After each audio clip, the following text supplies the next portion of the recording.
¿Qué tal? Un saludo a todos aquellos que se conecten a este audio en vivo de Muertos al Pecado. Quiero agradecerles a todos los que han seguido la página, los que le han dado like, los que han compartido las publicaciones. Y bueno, vamos a empezar con una noche teológica, café teológico, para hablar un tema que creo que es bastante interesante, ya que corresponde más bien que a una especie de sistematización teológica o algo así. Corresponde más bien a lo que es la ética cristiana. Eh, yo creo que todos hemos incidido o fallado de alguna manera en esto. Yo creo que es básicamente normal, ¿verdad? O sea, no, tampoco no es algo que nadie haya hecho. Yo creo que todos hemos incidido porque solemos ser rápidos para hablar y lentos para meditar y dar opiniones acerca de un tema, acerca de algo. Y los cristianos, curiosamente, no solo los cristianos, pero bueno, pero es muy, muy dado que hablamos sin saber de algo, ¿no? Cuando una persona estudia alguna materia, sea eh, filosofía o sea doctor, y está estudiando una ingeniería, alguien, cualquiera de las materias que usted me ponga, está estudiando esta persona y se capacita en la universidad y tiene pues habilidad, va obteniendo habilidad de lo que está aprendiendo. Y este ingeniero en informática tiene conocimientos que va adquiriendo con las materias que se le van impartiendo, pero de repente llega el momento de hablar de un tema que no corresponde a su carrera, es decir, filosofía, un licenciado en filosofía comienza a hablar y este hombre trata de refutar, el, el ingeniero en informática trata de refutar al licenciado en filosofía. Bueno, creo que ahí se va a topar con un problema. Es un ejemplo bastante simple, pero te topas con un problema porque no conoces, no sabes, desconoces las áreas filosóficas. Y ese es un problema focal en mucha parte del cristianismo, de que solemos hablar como si conociéramos una postura teológica y queremos refutarlas sin haber indagado las fuentes primarias. Ahora, alguno dirá por ahí, y es un argumento que yo me he encontrado mucho. Dicen, pero si ya cierta teología ha sido refutada, ¿para qué es necesario estudiarla? Lo que usted me ponga, por ejemplo, el arminianismo. Si el sínodo de Dort condenó el arminianismo, ¿por qué es necesario estudiar el arminianismo? Ahí ya está un sínodo y ya se dio el decreto. Bueno, la sencilla razón es porque es necesario volver a indagar y profundizar a ello.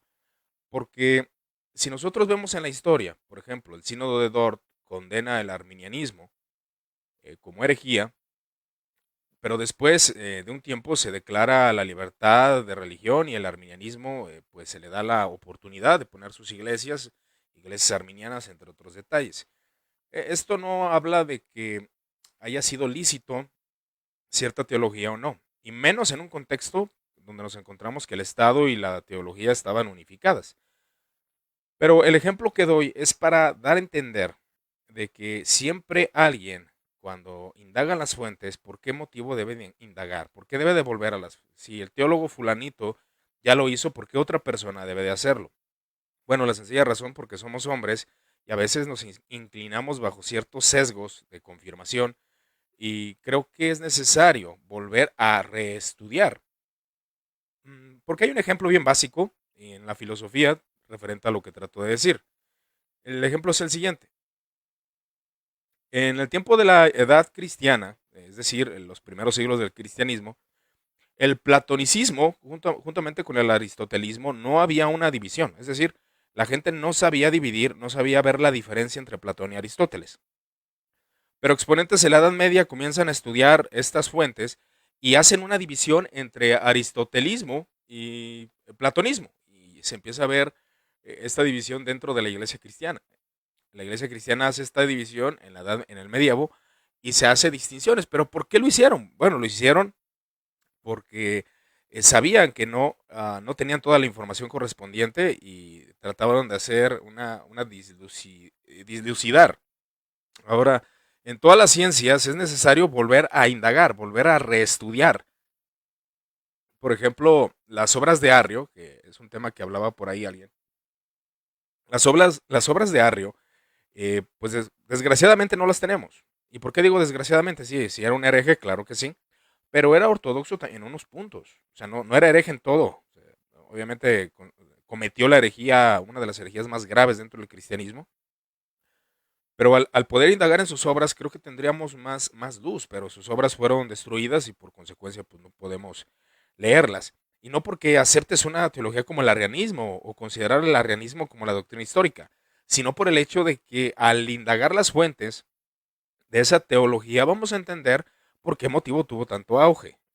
Porque hubo un auge muy impresionante del arrianismo dentro de las iglesias, aún dentro de la iglesia del vulgo y aún dentro de la iglesia del poder. Es decir, emperadores romanos se hicieron arrianos. Y esto es interesante saber por qué motivo una teología que nosotros consideramos absurda tuvo tanto auge dentro de la política y dentro de muchos países. Los bárbaros, aquellos que destruyeron el imperio romano, la caída del imperio romano, estos hombres eran cristianos, pero eran cristianos arrianos. ¿Y por qué todo un imperio, toda una nación, todo, todo un conjunto de personas de gran poder, por qué abrazaban lo que se conoce como arrianismo? Tendríamos que profundizar en ello y ver que no era una teología tan sencilla de refutar o sencilla de invalidar. Y a veces nosotros pretendemos, sin estudiar, sin indagar, refutar algo, destruir algo. ¿Cómo es posible que alguien pueda refutar algo si no lo estudia, si no lo conoce, si no indaga sobre eso? Eso es bastante, y no lo digo yo, esto es de las universidades. Hace tiempo, yo no soy arminiano, yo no soy de la postura arminiana, pero me propuse estudiar las obras de Arminio. En un diálogo con una persona me argumentaba, oye, es que sabes que yo entiendo el celo calvinista, entiendo que hay un auge del calvinismo, él es pastor y estábamos conversando de esto, pero ¿sabes qué creo? Me decía él, creo que a Jacobo Arminio no se le ha hecho justicia. Y yo un poco extrañado decía, bueno, ¿por qué? Pues Arminio es un hereje, ¿no? Eso es lo que llega a considerar uno. Pero la realidad es de que debemos de poner en nuestra mente el hecho de que las obras de Arminio o escritos de arminianos no están traducidos al español. Entonces, si alguien no puede leer estas obras, que algunos han hecho labor de traducirlas, pues es evidente que no vas a conocer el pensamiento real del expositor. Y cuando no conoces el pensamiento, caes en errores, caes en suposiciones. O sea, yo supongo que, yo pienso que, yo digo que, sin tener una gnosis, un conocimiento de la postura contraria, de la postura que se está hablando, y esto es bastante común. Entonces, conseguí las obras de Arminio, pero las conseguí en portugués. Y empecé a leerlas, y vaya, me di cuenta de que no era una persona sin estudios, era un erudito, era alguien bastante eh, elocuente, al menos en la escritura, una manera de escribir muy, muy buena, y proponía ciertas cuestiones que, siéndole honesto, menos yo, un servidor, o un calvinista que no lee, no creo que pudiera refutarlo. ¿Por qué? Porque tiene bases en ciertos aspectos. Y es donde tratamos de entender a veces que nuestras conclusiones llegan a creer que cierta generación de la iglesia cree esta postura, o sea, cree esto. Hay un consenso de doctrina, claro que sí, dentro de la iglesia cristiana, y ese es el valor que se le da dentro de las iglesias de Oriente y las iglesias de Occidente, donde hay un consenso de lo que los cristianos enseñaron desde siempre. Y si somos honestos, la mayoría de las iglesias cristianas abrazan estos puntos. ¿Y a qué puntos me refiero? Me refiero a la resurrección de los muertos, me refiero a la vida eterna, Jesucristo es Dios, es hombre, Dios creó todas las cosas, padeció bajo el poder de Poncio Pilato, lo que conocemos del credo apostólico, credo niceno constantinopolitano, donde se va desarrollando todo esto. Y la verdad es de que estas doctrinas son las que se abrazan dentro de la cristiandad, pero hay otras que, pues la verdad, son tradiciones diferentes. Y quiero citar a John M. Frame, que dice, al criticar a otros teólogos, tradiciones o movimientos, siga la ética bíblica. No diga que alguien es un hereje a menos de que tenga un buen caso. No ande por ahí lanzando términos como otro evangelio. La gente que enseña otro evangelio está bajo maldición. No destruya la reputación de la gente sintiéndoles mal, sintiéndoles fuera de contexto o citándoles mal y citándoles fuera de contexto, o tomando sus palabras en el peor sentido posible. Sea gentil y cortés, que tenga pruebas, a menos de que usted tenga pruebas irrefutables para ser riguroso. Vuelvo a citarlo. Esta cita me parece muy interesante. Al criticar a otros teólogos, tradiciones o movimientos, siga la ética bíblica. No diga que alguien es un hereje a menos de que tenga un buen caso. No ande por ahí lanzando términos como otro evangelio. La gente que enseña otro evangelio pues está bajo maldición. No destruya la reputación de la gente citándoles mal, citándoles fuera de contexto o tomando sus palabras en el peor sentido posible. Sea gentil y cortés, a menos de que tenga pruebas irrefutables para ser riguroso. A menos de que tenga pruebas que irrefutables para ser riguroso. Pruebas irrefutables. Bueno, volviendo al ejemplo que estaba dando, me propuse estudiar a Jacobo Arminio y lo estudié, leí. Me pareció cosas bastante interesantes. Habla de Cristo de una manera impresionante, acerca del mediador. Tiene escritos interesantes acerca del sacerdocio de Cristo. Y la verdad, como un joven de 26 años en ese entonces, me quedé impresionado. Y creo que a Arminio se le ha juzgado de manera muy apresurada. ¿Por qué? Porque no hay un juicio correcto al hecho de no leer sus obras. Ahora, yo no lo digo esto. Hay exponentes dentro de aún de las redes sociales, gente que ha escrito libros, que hablan de Arminio de manera positiva y solamente lo ven como alguien de postura diferente. Pero hay quienes lo ven como un hereje. Y dentro de la cristiandad siempre será eso. Martín Lutero por muchos es visto como un gran personaje y como otros como un hereje. Calvino aún. Calvino es visto como un gran personaje y otros como un hereje. Dentro de la cristiandad siempre va a ser eso. Pero la ética bíblica nos exige algo. Entonces trabajé por un año precisamente para leer a Jacobo Arminio y comprendí sus posturas. Comprendí que él se basaba en ciertos maestros antes de. Es decir, si nosotros leemos a los padres de la iglesia, la realidad es que muchos de los padres de la iglesia eran sinergistas rotundamente. Y a veces cometemos el error de ser anacrónicos. ¿Qué significa esto de ser anacrónico? Bueno, el hecho de ser anacrónico es que yo trato de implementar cierta postura o cierto desarrollo teológico a cierta etapa de la iglesia que no le corresponde. Por ejemplo, soy creyente de la Confesión Bautista de 1689.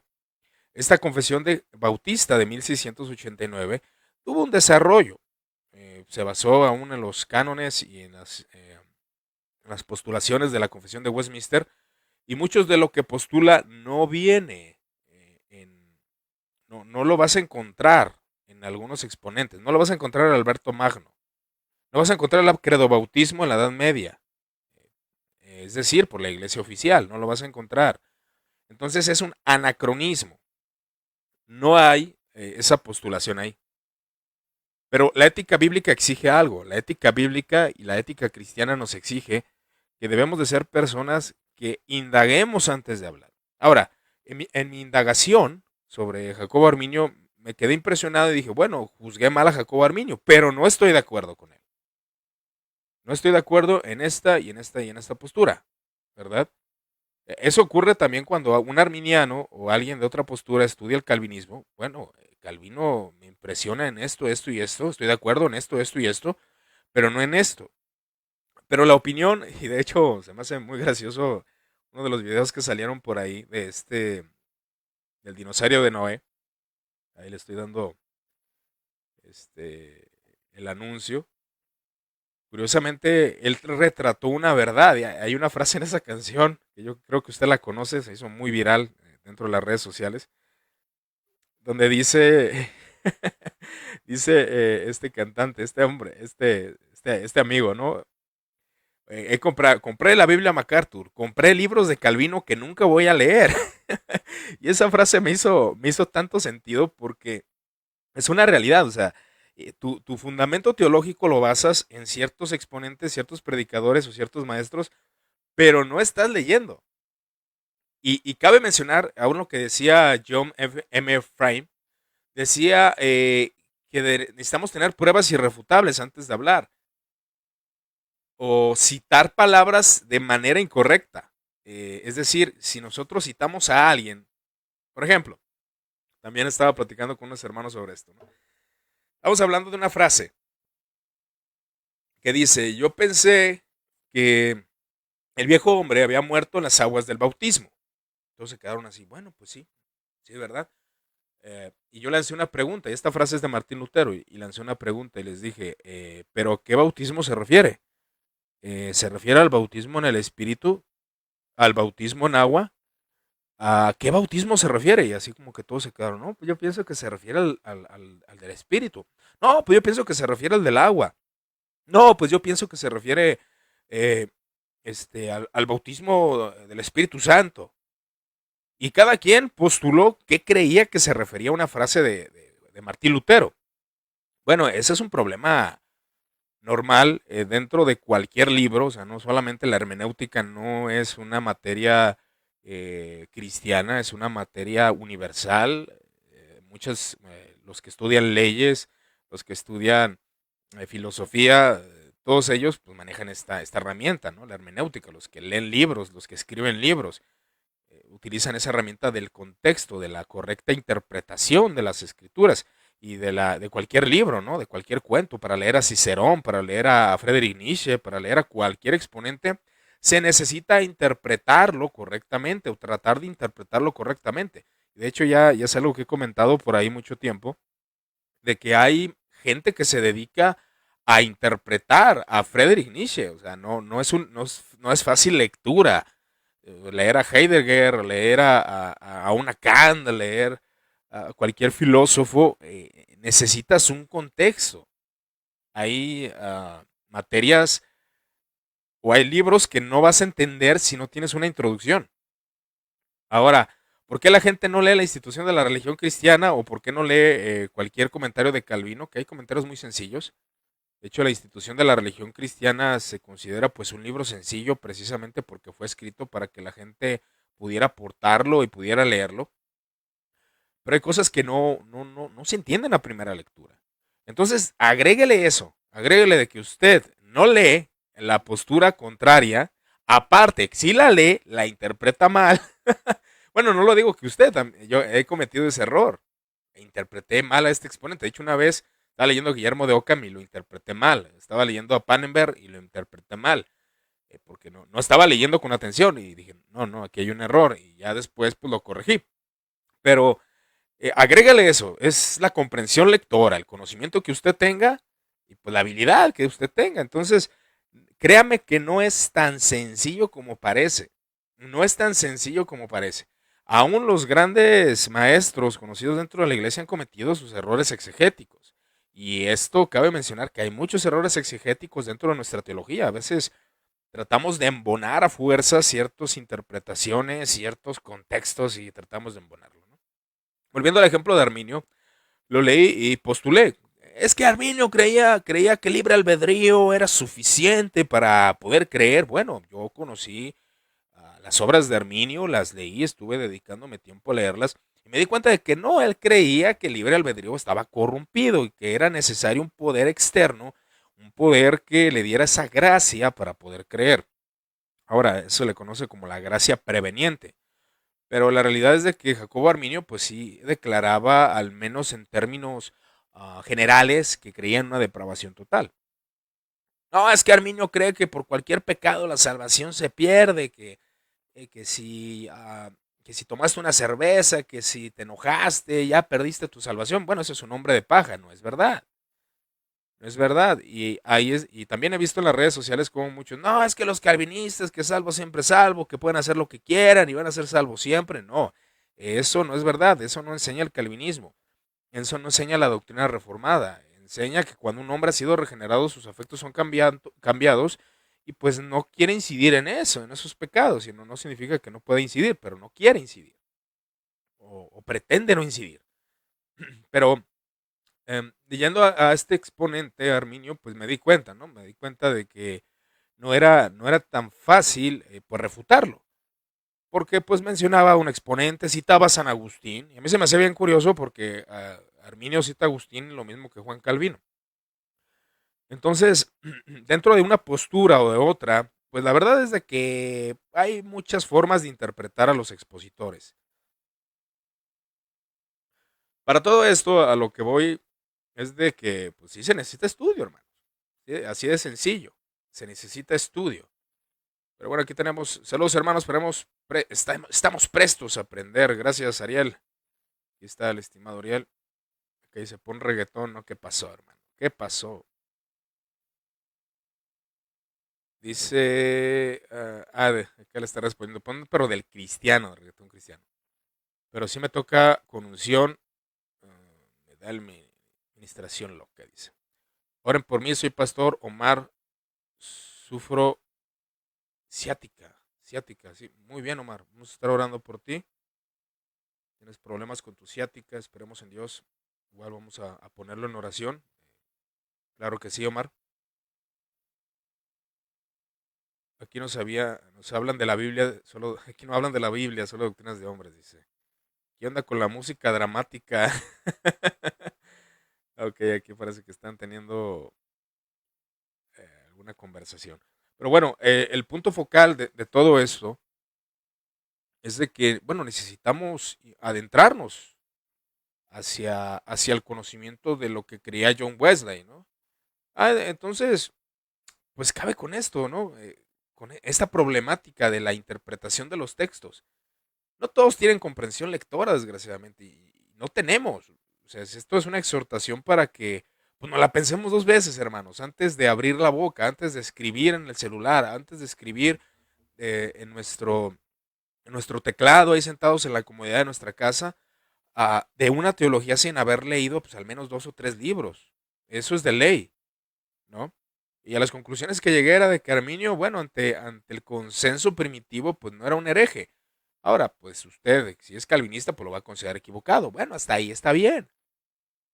Pero creo que hay mucha historia por estudiar. Porque, por ejemplo, si nosotros condenamos al arminianismo como calvinistas, condenamos la expiación universal, pues se va a echar a usted a Martín Lutero. Ahora, decía un hermano, no, Martín Lutero creía en la expiación limitada. Bueno, no, es que no es cierto. No, es que es una conclusión lógica de la predestinación. Sí, pero Martín Lutero jamás lo declaró. No declaró que creía en la expiación limitada. Jamás vas a ver en un texto de Lutero hablando de la expiación limitada. Otra vez, volvemos a caer en un anacronismo. Volvemos a caer en un anacronismo en esta problemática, ¿no? Y es lo que solemos hacer. No, es que Clemente de Alejandría creía en la predestinación incondicional.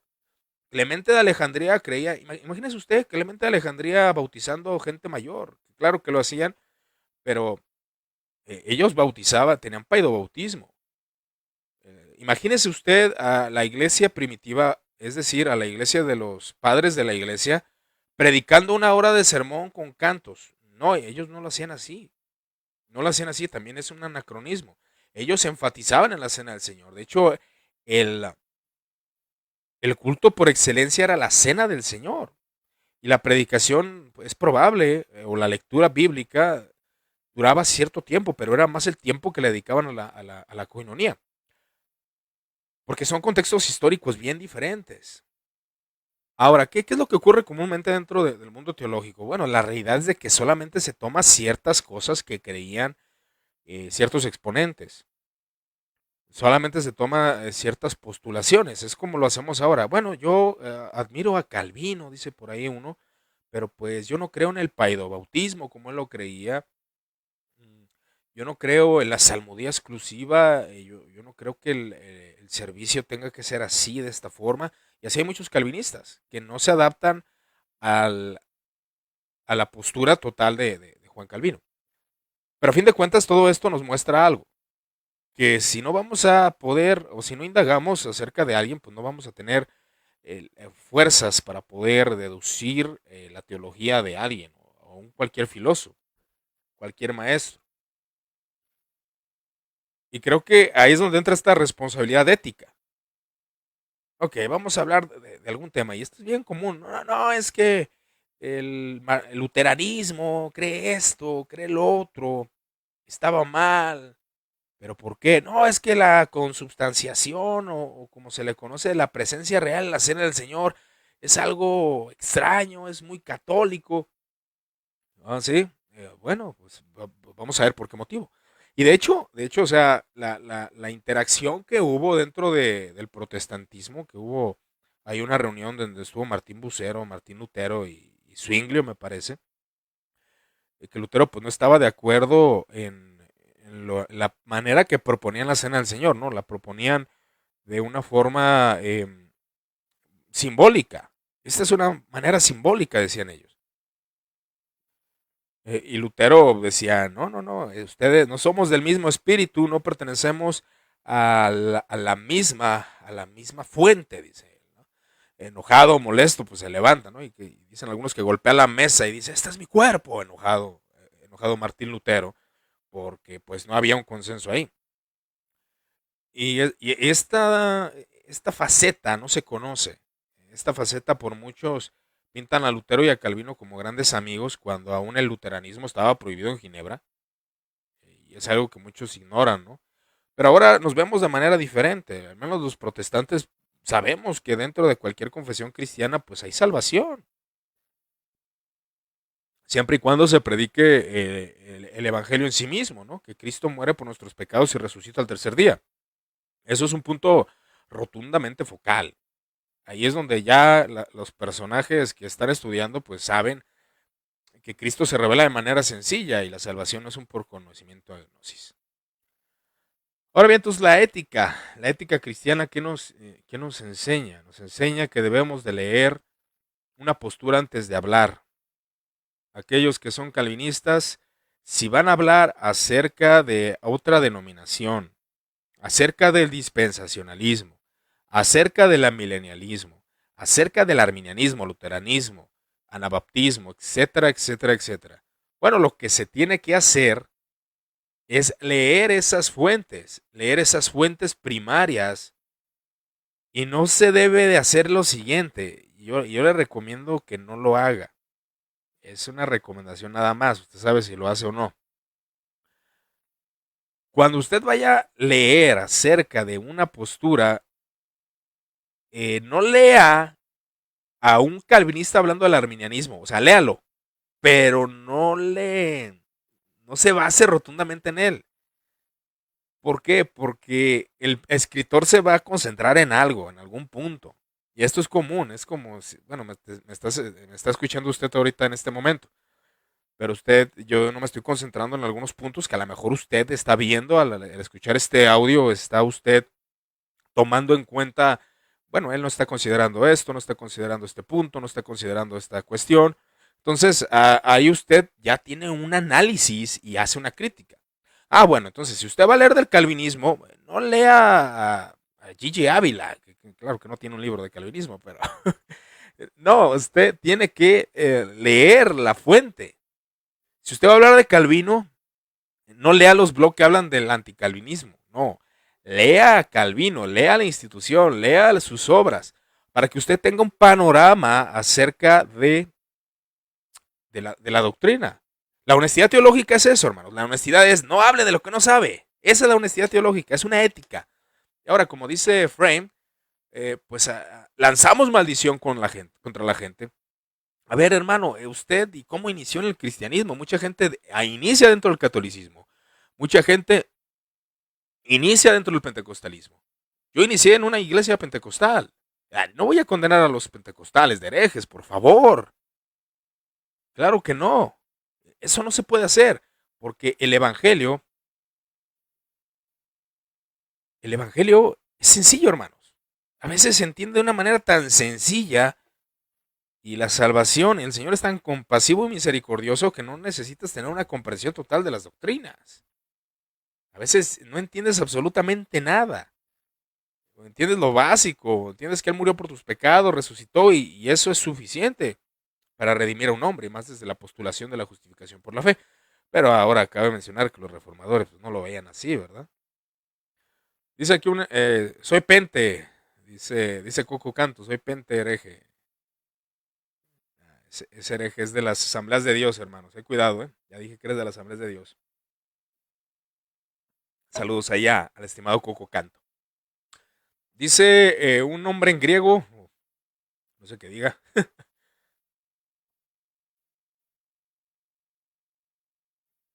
Dice, la discrepancia histórica sobre la cena fue entre Lutero y Zwinglio, no exactamente entre Calvino y Lutero. Sí, de hecho, efectivamente, mi estimado, tienes toda la razón, es lo que argumenté. Igual a lo mejor dije Calvino, pero no sé. No, tienes toda la razón. Tienes toda la razón. No, no sé si lo dije, pero me refiero que esta reunión que hubo estaba Lutero, Martín Bucero y Zwinglio. No, Calvino no estaba ahí. Es anacrónico eso, estamos hablando del anacronismo. Si lo dije, disculpa, pero no, no estaba Calvino ahí. Eso lo entendemos, hermano. Gracias por tu comentario. Y sí es cierto, Calvino no estaba de acuerdo ni con Zwinglio ni con Lutero. De hecho, Calvino desarrolla de manera diferente esto. Hace como una postulación media entre Lutero y Zwinglio, precisamente. Precisamente.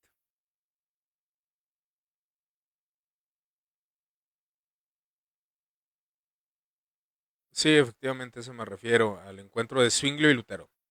Sí, sí dije Calvino, ahí disculpen. Se me fue el rollo si lo dije. Pero no, me refería a Zwinglio, Lutero, y estaba también Martín Bucero y estaba otro exponente que no recuerdo su nombre. Pero Calvino no estuvo ahí. Pues no, pues Calvino creo que estaba jovencito ahí, ¿no?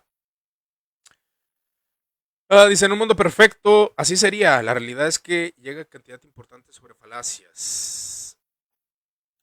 Y vemos en las redes que son buenos consejos, hermano. Gracias. Gracias a ti, Nastenka Flores. Sí, efectivamente, hermano, tienes toda la razón. No, Calvino pues, no estaba ahí. Estamos hablando del anacronismo, ¿no? Eh, entonces, ¿qué es anacronismo? Anacronismo de que no corresponde a su tiempo, ¿no? Es como si hablara del Internet en la Edad Media, pues es algo que no existía. No, o sea, no se puede. Um, pero sí, o sea, había distinciones entre ellos. Hubo un consenso en algo y después probablemente se quería como que unificar. De hecho, este hombre, Felipe Melanchthon, se quería aproximar a lo que es los calvinistas, pero por una y por otra no se pudo. Y realmente pues había esas divisiones de entre ellos y no había aceptación de las doctrinas entre uno y otro. No lo sabían, ¿no? Eso es definitivo, hermanos. Entonces, por eso a lo que voy con esto de la deshonestidad es decir de que, y es lo que comúnmente se hace, cuando se habla de la reforma con Martín Lutero, llegaron las verdades bíblicas y todos de acuerdo como hermanos y prosperaron y empiezan a argumentar que la reforma fue un movimiento homogéneo, un movimiento único y no, son reformas independientes y la gente la reforma. ¿Y por qué se ensalza Martín Lutero y no Juan Calvino? Porque Martín Lutero la empezó, ¿no? Bueno, es que cada quien empezó su reforma de manera diferente. Ya había reformas internas dentro del catolicismo romano y aún el catolicismo romano pues hizo su propia reforma. Pero cada quien al ver que, yo creo que aprovecharon al ver que Alemania pues también estaba haciendo su independencia y pues ellos quisieron también independizarse. Y había consenso, claro que sí, en la justificación por sola fe, que se conoce como las cinco solas, y las cinco solas son las que desarrolla el presbiterianismo, que cabe mencionar que el luteranismo solamente cree tres solas, ¿verdad? Que no rechazan obviamente las otras dos, pero no son solas que haya desarrollado Calvino, Lutero, perdón. Ok, pero sí, o sea, son detalles que hay que verificar, hermanos. O sea, no hay que irnos así con la finta. Dice, ¿qué fue lo primero que ocurrió? al contraste de la realidad de que las doctrinas que conocemos ahora sistematizadas no estaban los santos padres. ¿Tuvo alguna disonancia cognitiva? Sí, sí, sí, sí. Definitivamente lo hubo. Definitivamente, definitivamente hubo una recepción, que de hecho es lo que vamos a hablar el día lunes, si Dios nos permite. Hubo una recepción cultural y sesgos cognitivos que sí siempre hay. Siempre va a haber un sesgo de confirmación y un sesgo cognitivo acerca de cierta postura, ¿no? Entonces los santos padres o los padres de la iglesia pues tenían sus diferencias, ¿no? Por ejemplo, el señor Ireneo de León, en él no vas a encontrar los términos de la santificación progresiva, el ordus salutis, ahí es donde encuentras el anacronismo, que no pertenece a esa postulación a cierto tiempo de la iglesia.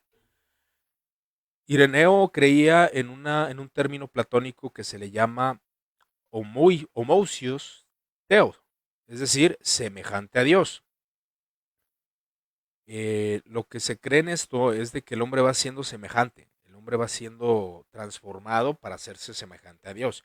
Entonces el término así como de glorificación y como se le conoce en la Reforma, pues no estaban los padres, o sea, no está, no lo vas a encontrar, o sea, es un tiempo diferente, son postulaciones diferentes. Ahora que a fin de cuentas el cristianismo se centra en lo siguiente, cree en Cristo, vive en santidad y obedécele, ¿no? O sea, eso es básico y en cualquier confesión cristiana van a decir amén. Los padres de la iglesia creían eso, Calvino creía eso. Pero ya de cómo el hombre va siendo santificado, otros detalles acerca de la justificación aún, porque cabe mencionar que, por ejemplo, Santo Tomás de Aquino, ¿no? Que no, Santo Tomás de Aquino lo empiezan a citar, y Santo Tomás tenía una, pues él creía en una justificación sacramental, hermano. Muchos citan ahí a Tomás de Aquino en todas sus postulaciones y él creía en una justificación sacramental. Ahora, muchos especialistas han dicho que, y yo también lo creo, que Agustín no creía en una justificación solo por la fe. No, no, no, o sea, no era así. No era de esa forma.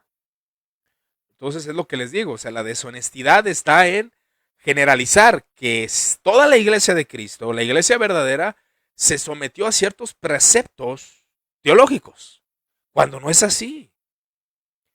Aún los valdenses, en su tiempo, ellos tenían doctrinas un poco extrañas acerca de la barba y cosas así.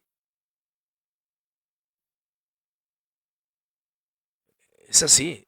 O sea, tenían conceptos bastante extraños y bueno, no, nosotros no los abrazamos. Y ahí está la problemática. O sea, la problemática está en creer, o por ejemplo, Hus. De hecho, vi un comentario que sí es cierto. Según lo que argumenta Justo L. González, y me baso en lo que este expositor argumenta, es de que John Hus era totalmente ortodoxo en sus doctrinas. ¿Y esto qué se refiere con ortodoxo? O sea, se refiere al contexto católico. John Hus creía en la transubstanciación. John Hus no habló acerca de la justificación sola por la fe. Eh, lo que pasa es de que a él se le atribuye las doctrinas de John Wycliffe. Y John Wycliffe sí creía en una predestinación, pues así, semejante a lo que es la predestinación incondicional, diciendo que la verdadera iglesia pues, eran los elegidos. Pero John Hus no, John Hus respetaba el papado, él jamás habló que el papa era el anticristo, sí decía que los papas estaban mal, que estaban haciendo injusticia, pero él anhelaba un buen papado. Entonces ahí es donde vemos, bueno, John Hus era un prerreformador, sí, pero ¿qué creía? ¿Qué creía? ¿Él creía en la transubstanciación? Sí, creía en la transubstanciación. En la justificación sola por fe, no se declara totalmente que John Hus haya creído la justificación sola por la fe. Es que creía la predestinación. Bueno, creía la predestinación. De hecho, me empezaron un escrito ahí diciendo, una persona diciendo que sí. Creía en la predestinación, pero uh, cree la predestinación de esta forma, ¿no? Es que, bueno, al menos a John Hus se le atribuye, y el concilio de Constanza se le, se le atribuye, se le atribuye injusticia, no dejaron hablar a John Hus, pero John Hus no rechazaba ninguna doctrina católica. No, no, nomás a lo que pudo haber sido es el señorío y algunas cuestiones que postuló acerca de que los laicos deberían de participar de la copa en la Santa Cena o en la Eucaristía.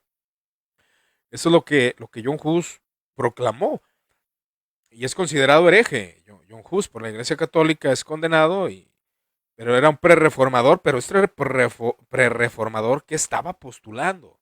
¿De qué estaba hablando? ¿Cuál era su interés primario? Bueno, su interés primario era una reforma moral, no era una reforma doctrinal. Eso es algo que a muchos se nos olvida, ¿no? Y ahí es donde digo, entra de nuevo lo que es la honestidad teológica. Ahí es donde entra esta honestidad teológica. ¿Qué creía realmente Guillermo de Ockham? ¿Qué creía Martín Lutero realmente? ¿Cuáles fueron sus comentarios? Y de hecho, si Dios nos permite, vamos a hablar de Martín Lutero, de las 95 tesis de Lutero, y ahí vamos a mencionar este hecho, las 95 tesis de Martín Lutero. ¿Qué creía Lutero cuando las escribió? ¿Creía en el papado? Sí. ¿Creía en la justificación sola por fe? Sí. En ese momento, en 1517 creía todo esto. Pero muchos dicen, no, es que el Martín Lutero cuando clavó sus tesis no era nacido de nuevo porque creía en el papado. Bueno, es lo que les digo. Ahí es donde ya cada quien empieza a interpretar como quiere. Pero ¿qué dicen los historiadores? ¿Qué dicen estas personas? Ahora, la historia no es una ciencia exacta. Pero aquellos que están dedicados a este estudio y compran sus libritos y empiezan a leer, pues bueno, es una recomendación interesante de una página que pues le interesa la teología y los puntos primarios es la teología. Dice Pablo, hablemos de las mujeres en el cristianismo primitivo. Sí, sería muy interesante. De hecho, ahí hay unos libritos que acerca de la teología feminista, no se me asuste con este término, pero se refiere más bien a la mujer dentro de la iglesia, que son cuestiones bastante interesantes. Pero bueno, igual no sé si quieren colocarle algún comentario en esta conversación, igual vamos a leer los comentarios, a ver qué dicen los hermanos. ¿Qué les parece, mis hermanos, si participamos? Igual continuamos con la conversación.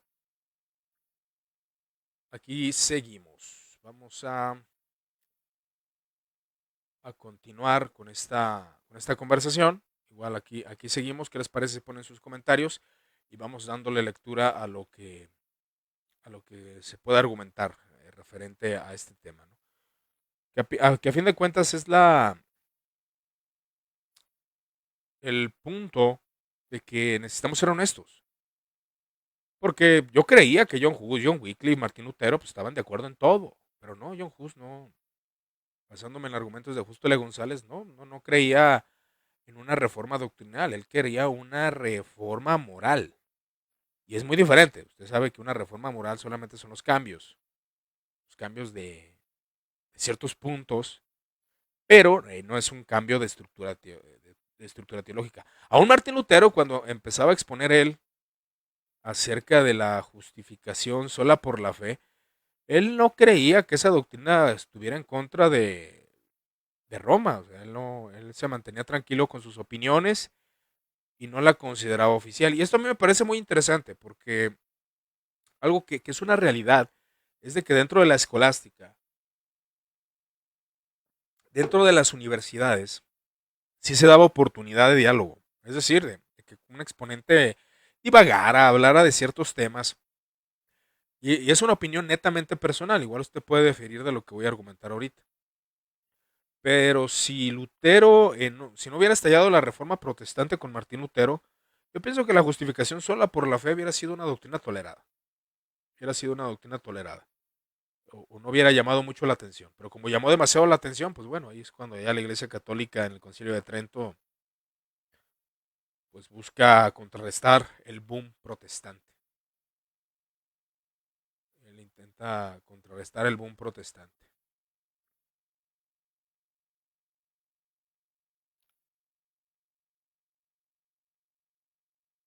Pero bueno, son algunos detalles que iremos analizando poco a poco, ¿no? Referente a la honestidad teológica. ¿Qué piensa usted de esto? ¿Qué piensa usted de la honestidad que debe de predominar no solamente a las redes sociales, sino que debe de predominar a, a las iglesias, a los pastores? Porque muchos pastores, yo he oído muchos pastores que por cuestiones de defensa de su doctrina tratan de hacer ver que toda la iglesia está de acuerdo con ellos, que la iglesia universal está de acuerdo con ellos, no hay ningún error en lo que argumento, todo así creían los padres de la iglesia, así creían los cristianos dentro de la iglesia católica en la Edad Media, así creían todos los reformadores, todos estaban tranquilos, todos estaban de acuerdo con, todos estaban de acuerdo, Lutero y Calvino estaban bien de acuerdo y se querían y se iban a tomar café juntos.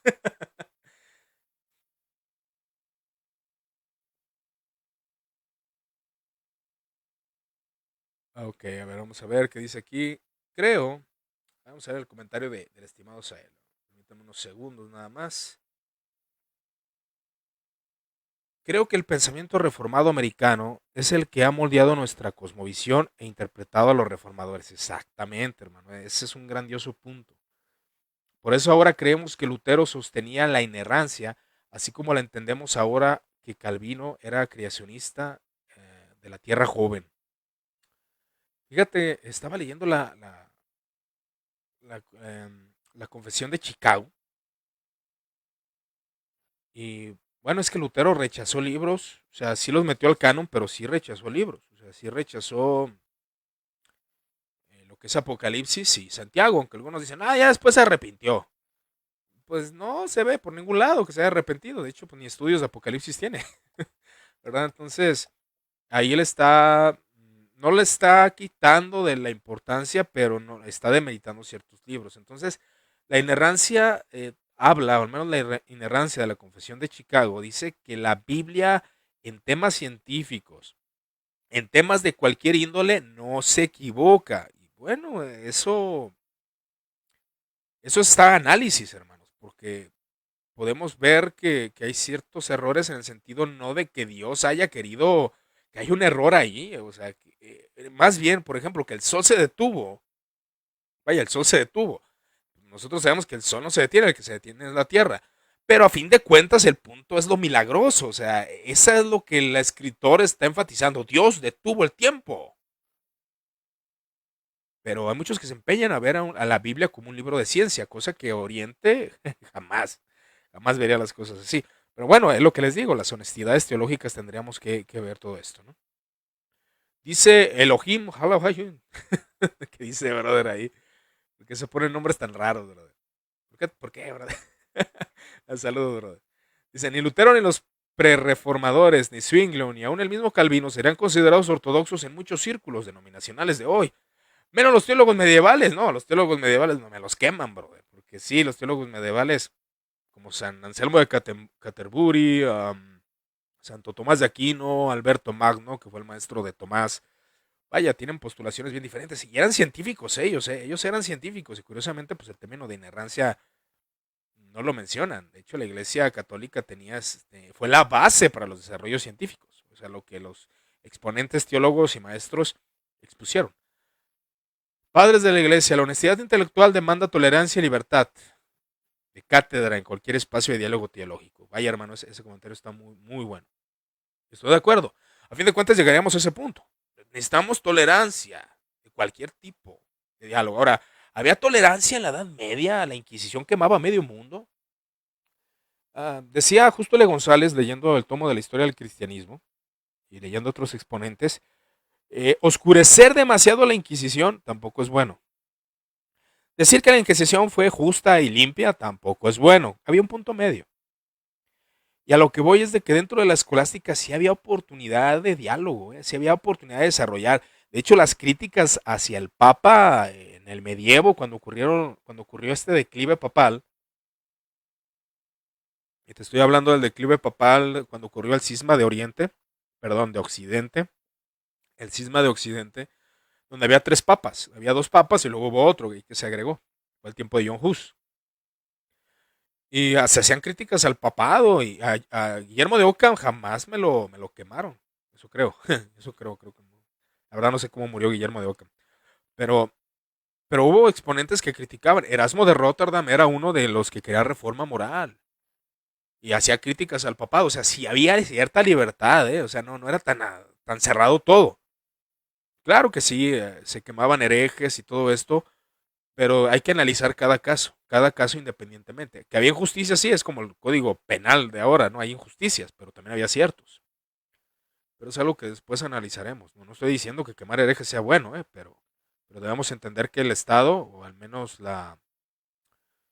el Estado era el que infringía, el que cumplía ese estándar. O sea, ¿quién quemaba los herejes era el Estado, hermanos? En conjunto con la iglesia. Pero era el Estado, a fin de cuentas. Así es, la responsabilidad de interpretar a los escritores cristianos en su propio contexto y pensamiento es imperativa y cada vez más necesaria. Efectivamente. Creo que dice, creo que dice Eloy Álvarez Ávila, creo. Sí, cierto. Sí, cierto, perdón, no alcanzo a ver. Gracias, Nastenka. El cisma de Aviñón. Exactamente. El cisma de Occidente. Dice aquí Manuel, a ver Manuel, dice, Lutero sí creía, conocemos como una expresión limitada en su comentado Romanos parte de la justificación para terminar con la predestinación. Sí, hermano, pero son, bueno, al menos yo lo veo así, disculpa, eh, vuelvo a insistir, para mí es un anacronismo, pero si al menos lo declaró literalmente, o sea, no, si crea la predestinación, claro que sí, pero no significaba que ellos declaraban que Cristo había muerto por los elegidos. Pero sí, creía en la predestinación, pero era un enfoque diferente. Ahí te va. ¿Cuál es un comentario? Pues, probablemente no estás de acuerdo. Pero lo que Lutero enfatizaba la predestinación, pero él enfatizaba centrado en que él era impotente para poder salvarse a sí mismo y era necesaria una predestinación. Eso es lo que llega a su pensamiento teológico. Es necesaria una predestinación para liberarme de mi corrupción, de mi esclavitud. Por eso es necesario que Dios elija a aquellos que van a salvarse, ¿verdad? Al menos, si tienes alguna cita, colocar alguna cita sobre la expiación limitada que lo declare tal cual sería bueno. Pero al menos en mis lecturas y lo que he visto no lo veo así. Pero sí veo, claro que sí, crea una predestinación como parecida a esa predestinación de elección incondicional. Por ejemplo, en el caso de Calvino, Calvino se centra en la gloria divina, en la soberanía divina.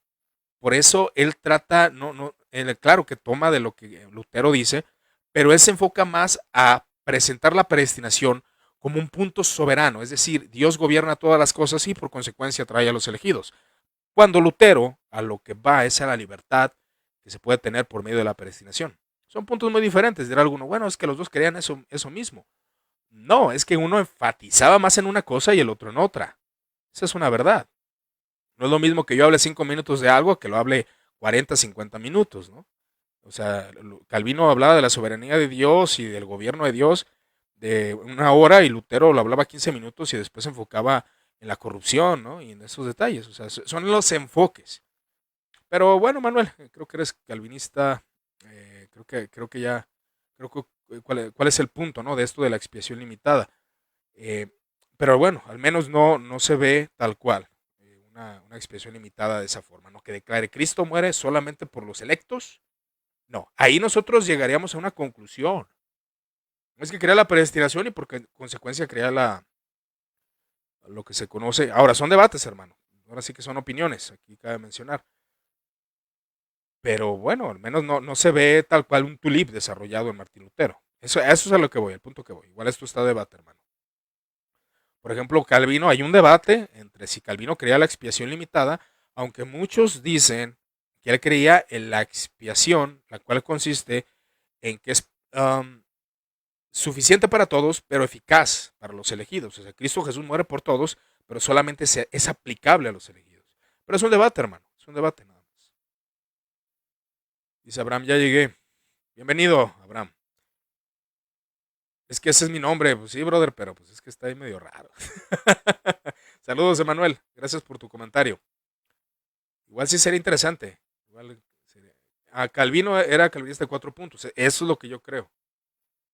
Ahora, hablar de tulip en tiempos de Calvino, pues no vas a encontrar el tulip. O sea, me refiero al desarrollo, ¿verdad? Ahora que cada quien toma para desarrollar su postura, está bien, ¿verdad? Que creo que es un debate. Sería interesante ahí ver los comentarios de ustedes, ¿no? Y sus opiniones, claro está. Una pregunta, hermano. ¿Bíblicamente la iglesia y la política son compatibles? Bendiciones. Bueno, la Edad Media creía que sí, la Reforma creía que sí, mucha parte de la cristiandad creía que sí, los anabaptistas creían que no, la iglesia primitiva creía que no. Me refiero a los padres de la iglesia, entonces, pues, depende a quién le pregunte. Si le preguntamos a, no sé, a quién te gusta? A Tertuliano. Le preguntamos a Tertuliano, a lo mejor te va a decir que no. Pero si le preguntamos a Calvino, te va a decir que sí. Lo que pasa es que fue un desarrollo. O si le preguntas a los esenios, yendo al judaísmo, si les preguntas a los fariseos, te van a decir que no. Si le preguntas a los saduceos, te van a decir que sí. Dependía ahora sí que de su posición política, hermano. Ah, sí, aquí dice Manuel. Lutero, en su respuesta de Erasmo, presenta la doble predestinación, elección de aprobación, ambas soberanas o incondicionales. No había nada de previsto, ni siquiera la caída. Todo descansaría en la omnipotencia divina. Sí, Lutero sí era determinista en ese aspecto. Pero vuelvo a mencionar, no había una conclusión de esto y esto. No, eso es un desarrollo después. Ahora, lo que Lutero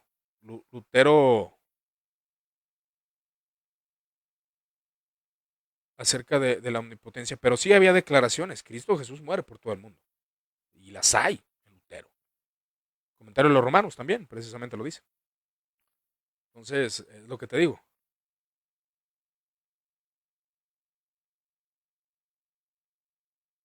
Bíblicamente, pues ya sé, hermano, pero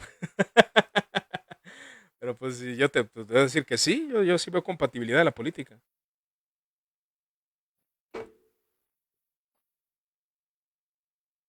O sea, y a fin de cuentas estamos basados en la historia. Estamos basados en la historia, hermano.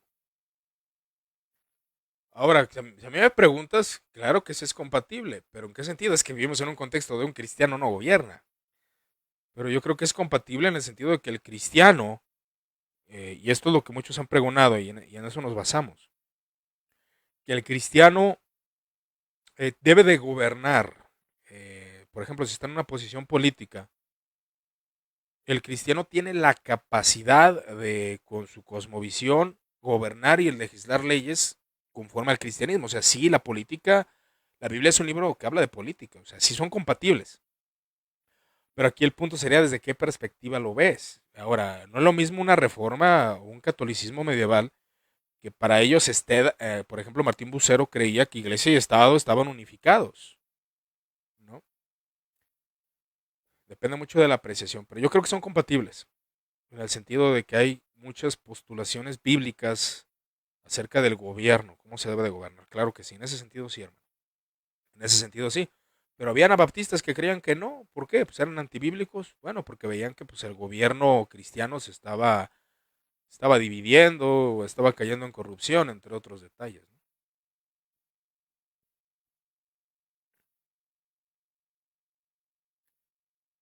Creo que es importante poder. No, yo soy tulipeño, precisamente, hermano. Por eso te hablo de la honestidad. Tulipeño. Abrazo el tulip. Abrazo el tulip, Emanuel. Abrazo el tulip. Por eso no me inclino a esa postura. Ahora, eh, en ese sentido, ahora que quienes creen en el tulip, bueno, pues vamos viendo más para nuestros tiempos, ¿no?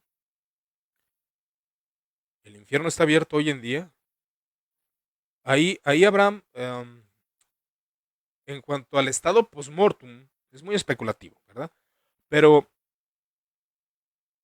ahí yo te podría decir que el infierno, una cosa es lo que algunos han postulado como el infierno, el Tártaros es un lugar donde está reservando a lo que es la gente que está muriendo, conocido como el Hades también. Algunos dirán que no es lo mismo, ahí es donde entran diferencias teológicas, pero el lago de fuego va a ser hasta que la resurrección de los muertos se efectúe y la gente va a ser arrojada a este lago de fuego. Es lo que yo creo. El lago de fuego, podemos decir, es igual al infierno. Yo creo que en ciertos textos no. En ciertos textos no, porque hay, cuando Jesús se refiere al Hades, las puertas del Hades no prevalecerán contra ella. Muchas Biblias traducen como infierno. Entonces yo creo que los hombres están en un punto intermedio. En un punto intermedio. De hecho, es un debate muy común dentro aún de los reformadores. Por ejemplo, el señor Lutero creía que el alma dormía. El alma dormía hasta el día de la resurrección. Calvino no. Calvino creía que el alma seguía latente. Miren, ese es otro punto, ¿no? O sea, creían en el sueño del alma, como muchos anabautistas creían en el sueño del alma. Pero aquí es donde ya entra esto, ¿no? Entra el saber. Bueno, al menos yo lo que creo es de que las almas están en un lugar, ya sea el Hades, ya sea el centro de la tierra, o etcétera. O sea, algunos postulan que es fuera de la tierra, ¿no? Y van a esperar el día del juicio para ser arrojados al lago de fuego, que podríamos concluir que es el infierno final, la muerte segunda, dependiendo del contexto donde se utiliza la palabra infierno. Pero así el infierno, tal cual como lo describe Apocalipsis, será hasta la resurrección de los muertos, es decir, donde son resucitados aquellos para gloria eterna y aquellos que son resucitados, eh, serán resucitados para muerte y otros para vida. Entonces no hay nadie en sufrimiento hoy. No creo que sea un lugar donde no haya sufrimiento. Yo creo que hay sufrimiento porque el ser humano está en alma, tiene sus emociones, probablemente esté sufriendo. Pero no está dentro del lago de fuego todavía, porque los primeros, según Apocalipsis 20, según la interpretación que yo creo, claro está, es de que pues ese fuego será estrenado por la bestia, el falso profeta y Satanás mismo, ¿no? Entonces ya después entrarán ahí los hombres, todavía no están en el lago de fuego, no están en el lago de fuego.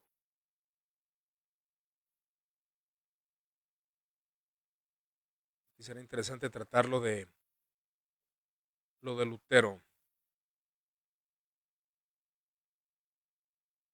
Será interesante ver lo de Lutero, acerca de si Lutero creía en una expiación limitada, perseverancia de los santos. Claro que sí, Lutero hacía un énfasis muy, muy marcado, ¿no? En la fe. Pero bueno, o sea, dentro de los padres de la iglesia, son cuestiones a veces muy interpretativas, ¿no? Y más si nosotros queremos buscar en lo que cierto exponente dice y vamos con ese sesgo de confirmación, pues lo vamos a encontrar, hermanos. Ese es el punto de la honestidad teológica. Y aún, pues obviamente lo que uno puede decir trae esos errores, trae errores de apreciación.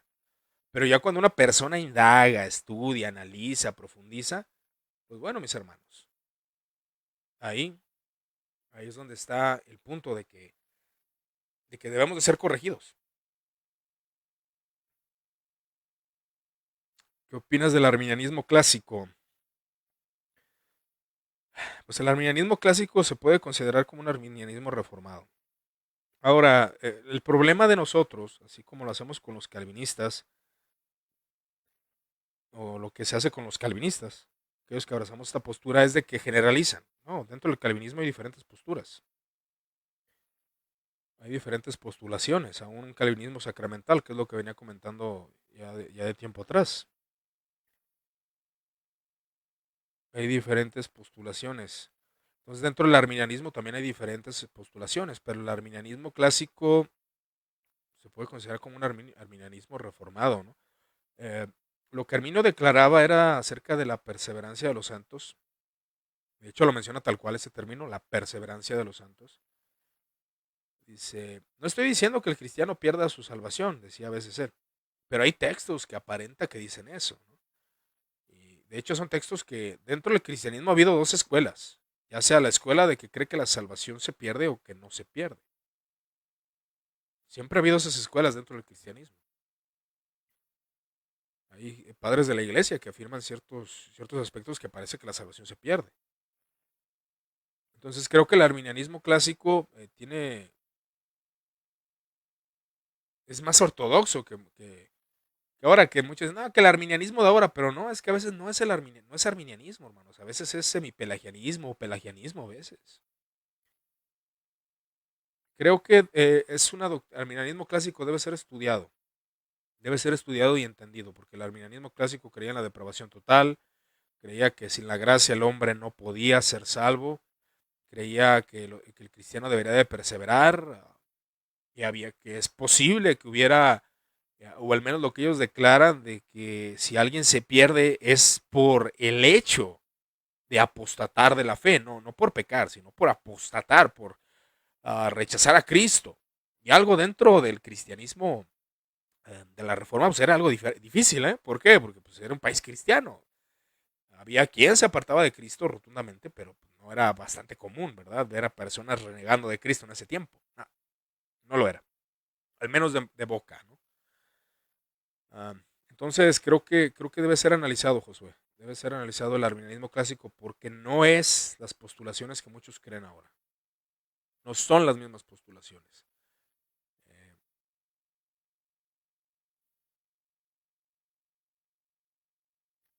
si nos hubiera llegado el primero al arminianismo bien formulado como el calvinismo, seríamos arminianos. Probablemente, probablemente, viéndolo de algún contexto cultural, sí. La cultura americana, como no sé quién decía por ahí, sí, nos ha influenciado demasiado. Eh, Al creer, por ejemplo, pasó esto, en 1989, si no me equivoco, fue cuando empezó el nuevo calvinismo. Y el nuevo calvinismo se encargó de enfatizar a los puritanos, sermones de Jonathan Edwards y Juan Calvino.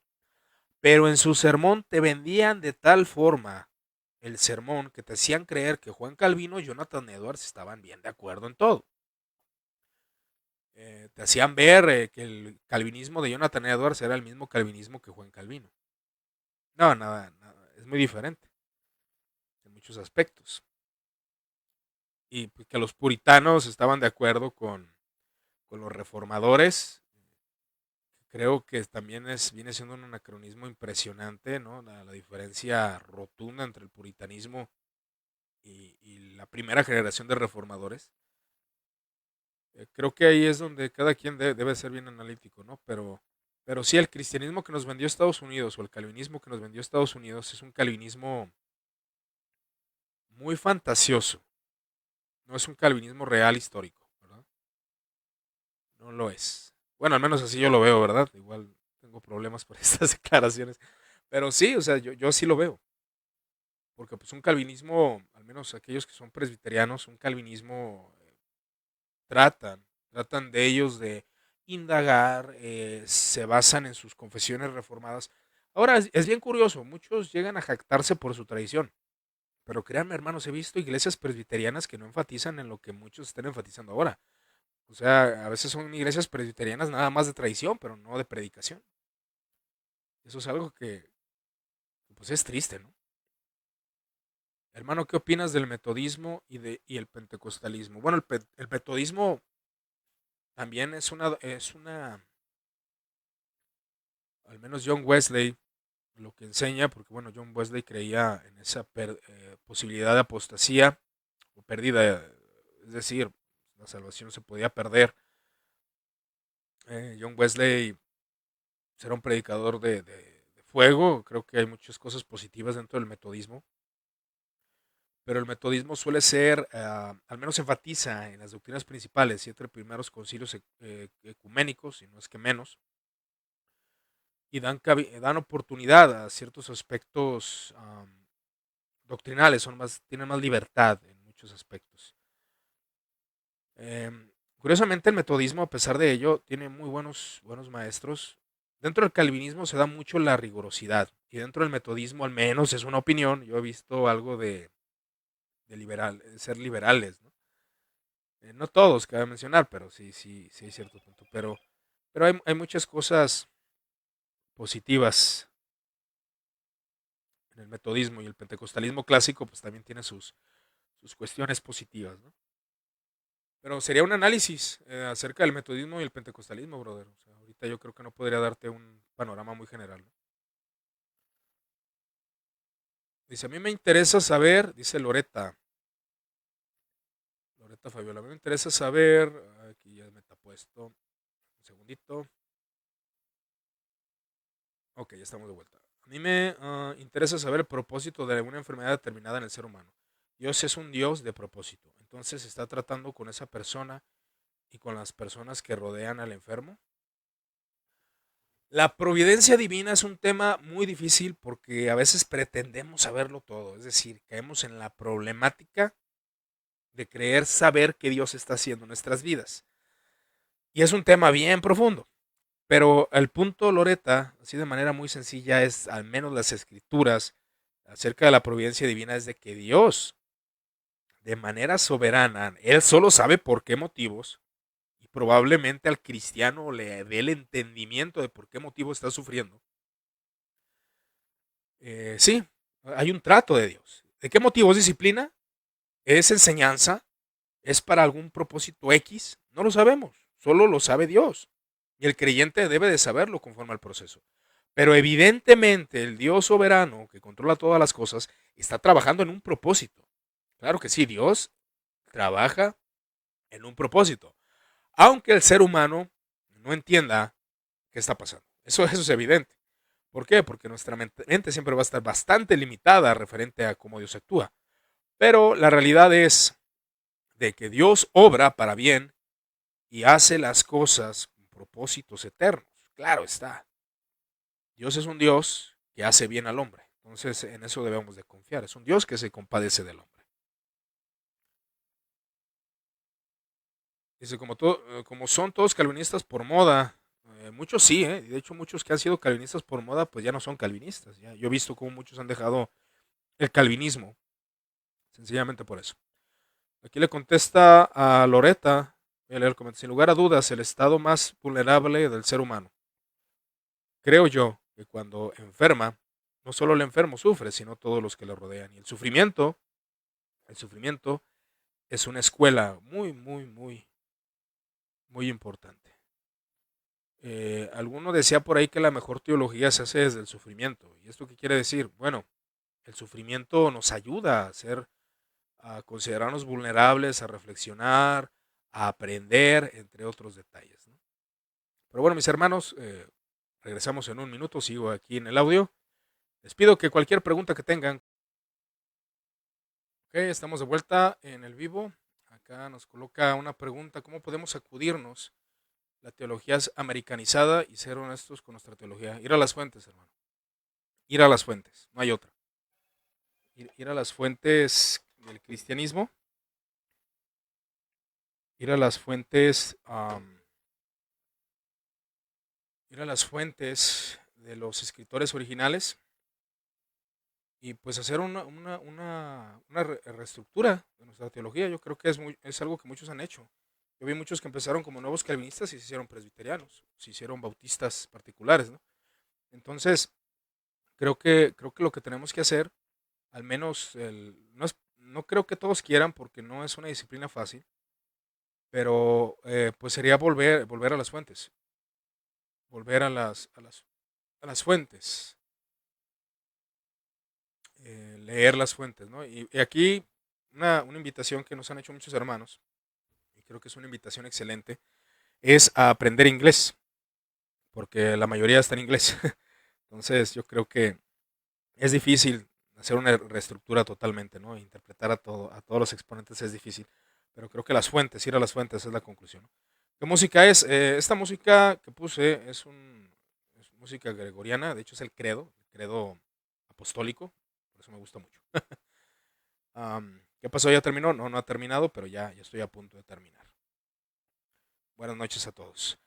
Pues sí, de hecho ya llevamos 1 hora 20 minutos. Yo creo que aquí terminamos el vivo. Les agradezco a todos los que estuvieron aquí. Si tienen alguna duda, algún comentario, alguna aportación, si alguno dice, bueno, sabes que yo no estoy de acuerdo contigo en esto, lo puede mandar por mensaje en privado y podemos charlar acerca de eso, ¿no? Y hacer una estructura de esto.